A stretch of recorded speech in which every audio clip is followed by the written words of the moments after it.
కొర్రెమూల ఏకశిల Nagar flats owner association సభ్యులు 5వ వారం సమావేశం. మేడ్చల్ జిల్లా పోచారం మున్సిపల్ పరిధిలో కొర్రెమూల ఏకశిల ఫ్లాట్ ఓనర్ అసోసియేషన్ ఆధ్వర్యంలో 4వ వారం ఫ్లాట్ ఓనర్ అసోసియేషన్ సభ్యులు నిర్వహించిన ఈ కార్యక్రమం ఆదివారం రోజు ఏకశిల నగర్ కొర్రెమూలలో రెవెన్యూ పరిధిలో సర్వే నెంబర్ 739లో ఉండి 749 వరకు 140 ఎకరాల భూమిలో 1985లో వెంచర్ వేశారని తెలిపారు. 2006లో బిల్డర్ వెంకటేష్ తప్పుడు పత్రాలు సృష్టించి పాస్బుక్లు పొందారని ఆరోపించారు. ఇప్పటివరకు ఏకశిల నగర్ బ్రాంచ్ అసోసియేషన్ సభ్యులంతా ఏకగ్రీవంగా మూకుమ్మడిగా ఉంటూ ఫ్లాట్ ఓనర్ అసోసియేషన్ వాళ్ళు కోర్టులో కేసు గెలిచినా మా యొక్క ఫ్లాట్లలో మేము ఇల్లు కట్టుకున్నట్టుకు పర్మిషన్ కూడా తీసుకొని ఇల్లు నిర్మించుకుంటామని మాకు సహకరిస్తున్న వాళ్ళందరికీ ధన్యవాదాలని అన్నారు. ఈ కార్యక్రమం ఏకశిల అసోసియేషన్ అధ్యక్షులు మాణిక్యాలరావు, కార్యవర్గ సభ్యులు శివారెడ్డి, ముత్తారెడ్డి, శ్రీనివాసాచారి, శ్రీనివాస్, ముద్దారెడ్డి, సుభాష్ చంద్రబోస్, సోముల నాయక్, మాటూరి రవి, వెంకటేష్ నాయక్, సత్యనారాయణ, గోవర్ధన్ రావు, Eshwar, Venkatesh Naidu, Mutha Reddy, సోముల Naik, flat owners association సభ్యులు పెద్ద ఎత్తున పాల్గొన్నారు.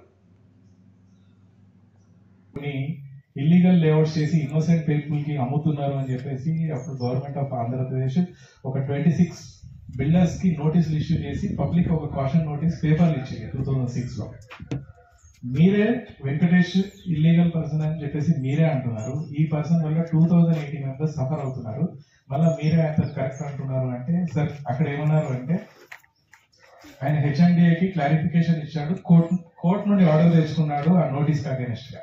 హెచ్ఎండిఏ రిలీజ్ చేసిన కాపీకి ఆయన హెచ్ఎండిఏ మీద గెలిచినాడు, ఆయన పేరు తీపించుకున్నాడని వాళ్ళ ఎక్స్ప్రెషన్. అట్లాంటి సిచ్యువేషన్ లో నేను దాన్ని ప్రూవ్ చేయలేదు, అది సరే చెప్పగలుగుతారు.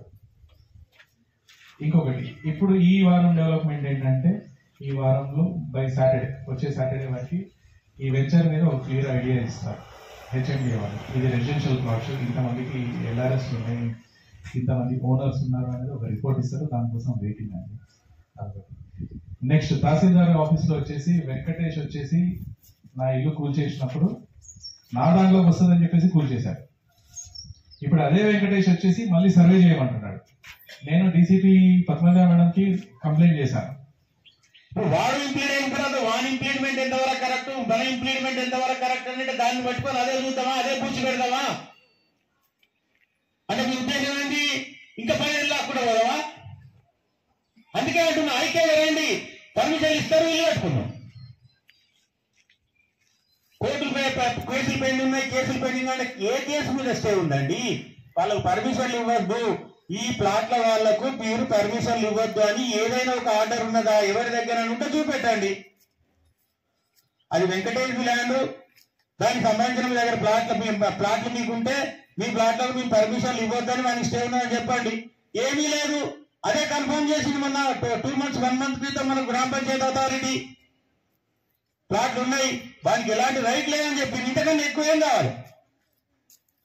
అయితే ఆ ఆర్డర్ తోటి మనం వెళ్ళి గృహ నిర్మాణాలు కానీ లేకుంటే బౌండరీస్ కానీ వేసుకుంటామని భయంతో వాడు గుండాలని చెప్పుకుంటూ law and order problem create చేస్తే వీళ్ళందరికీ రారనే కుట్ర జరుగుతుంది సార్. అందుకే మనం మూకుమ్మడిగా అందరూ ఒకటై చేస్తామని అనుకుంటున్నాం. ఇంకెవరైనా మిత్రులు తమ యొక్క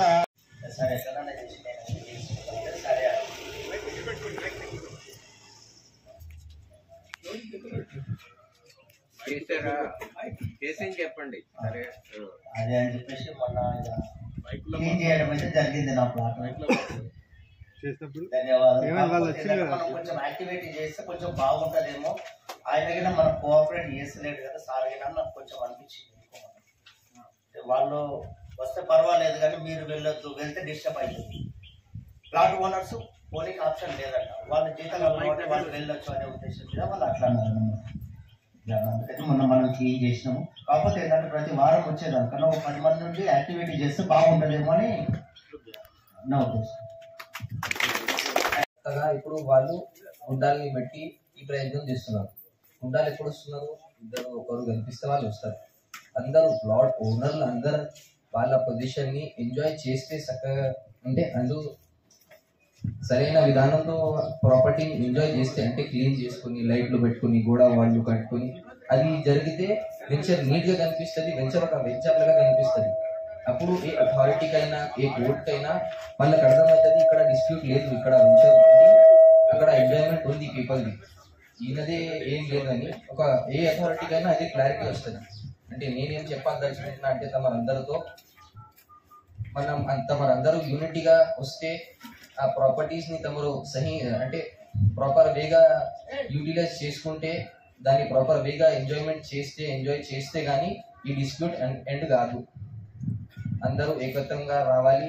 అందరూ వచ్చిన 200 మందిలో వచ్చిన 200 ప్లాట్ ఓనర్లు వచ్చిన ఒక ప్రాపర్ లీడర్షిప్ నెసెసరీ ఉంటుంది. ఆ లీడర్షిప్ మన దగ్గర ఉంది. అంకల్ ఉన్నారు, అమీర్ భాయ్ ఉన్నారు, పెద్ద మనుషులు ఉన్నారు, ఇంటెలెక్చువల్స్ ఉన్నారు, అందరు ఉన్నారు. ఇంత వరకు ఈ మొత్తం టాప్ పీక్ వరకు ఈ మాటలు తీసుకొచ్చి ఇక్కడ వదిలేయడం, ఇక్కడ కూలిపోవడం అంటే చాలా బ్యాడ్ ఫ్యాక్ట్ గా అనిపిస్తుంది. ఈ వెంచర్ కోసం అందరున్న అంటే కొందరికి ప్రాపర్టీస్ ఉన్నాయి, కొందరికి ఇక్కడ ఎట్లుందంటే అది వాళ్ళ లైఫ్ టైం అచీవ్మెంట్, వాళ్ళ పిల్లల కోసము, వాళ్ళ కోసము. అది వాళ్ళు ఎన్ని పైసలు పెట్టి ఆర్డర్స్ అయినా కానీ అన్ని క్షుణ్ణంగా చదువుతున్నాం. మరి ఎవరి దగ్గర మనీ ఏం సబ్మిట్ చేయాలని మేము డిస్కస్ చేసుకుంటున్నాం, వెళ్తున్నాం. ఎక్కడైతే పబ్లిక్ అవసరమో తీసుకువెళ్తున్నాం. మొన్న తహసీల్ ఆఫీస్ లో పబ్లిక్ కంపల్సరీ అవసరం ఉండేది, మాతోనే చెప్పింది మేము సర్వే చేయమని చెప్పి. మళ్ళీ ఏమైనా జరుగుతుందా అని ఒక 4 days క్రితం మా బాబుని పంపడం జరిగింది అక్కడికి. మళ్ళీ ఏమైనా డిస్ప్లేలో పెట్టిందా చూసినప్పుడు పెట్టాలి. డిస్ప్లే పెట్టలేదు. నేను ఏమైనా ఎంఆర్ఓతో సర్వేతో అడగాలి డాడీ అంటే నేను అడగవద్దు, మనం అడిగితే మళ్ళీ వేరే విధంగా ఏదో అంటారు. ఇంకా అదే పోయితో పాటు వదినానో వచ్చేయమని చెప్పిన. వెరీ నెక్స్ట్ డే తమ్ముడు శ్రీనివాస్ వెళ్ళింది. శ్రీనివాస్ వెళ్ళినప్పుడు సర్వే దగ్గర పోయి ఏం జరిగింది సార్ అంటే, ఇంకేం జరుగుడు, మొన్న మీరు వచ్చారు కదా, ప్లాట్ ఉన్నాయని మీరు రిప్రజెంటేషన్ ఇచ్చారు, స్టే ఉన్నదని రిప్రజెంట్ ఇచ్చారు, మీరు రాసి ఇచ్చేసిన దానికి. It's not possible to conduct survey because of some persons also claiming their respective plots. So that is not agricultural land, that is plotted area. We are not empowered to conduct survey అని మన tehsil office నుంచి order pass చేసిందండి. అది order మనకి ఇవ్వడానికి ఉండదు, సదరు వ్యక్తికి ఇస్తారు. మనం రైట్ టు ఇన్ఫర్మేషన్ కి తీసుకుంటే మనకు వస్తుంది.